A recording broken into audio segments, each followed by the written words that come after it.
on Biggest Loser Season 10, the at-home winner. Doing a video blog for dietsinreview.com, brought to you by Biggest Loser Resort at Fitness Ridge.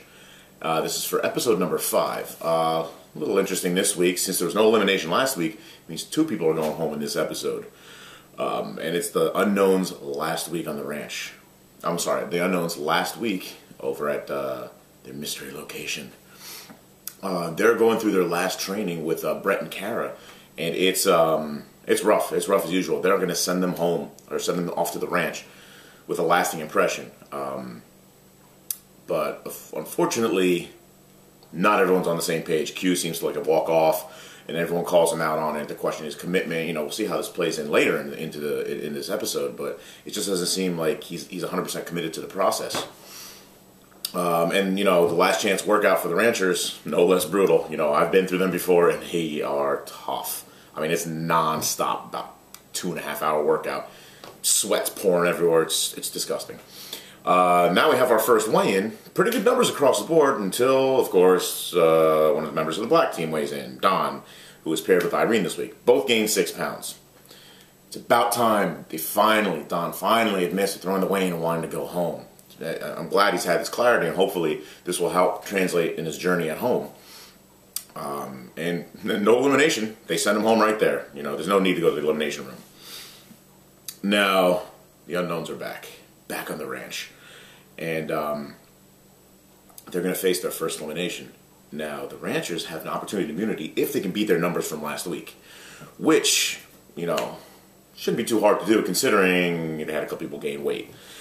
Now there's a little challenge, another one of those stupid knockout challenges, which I hate because it just becomes a politics game at that point. But the yellow team ends up winning it, and they win immunity for themselves. A 5th week of immunity. It's unprecedented. I would love to have that. 5 weeks of immunity, guaranteed 5 weeks in the ranch, or their unknown location.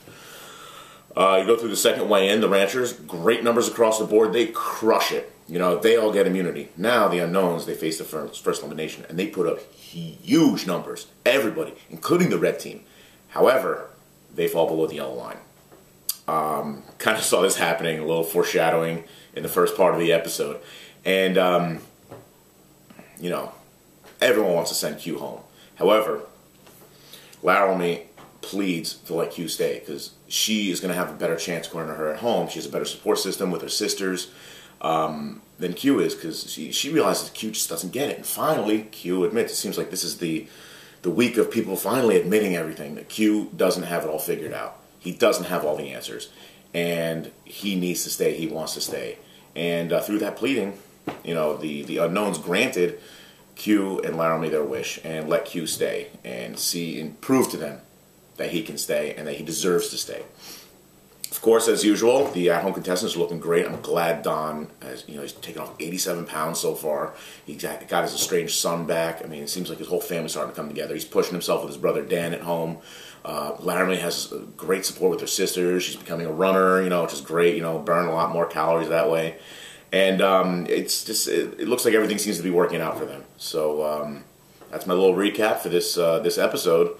We'll see what happens next week. It's been a roller coaster ride of a season so far. Kind of wish I was back there.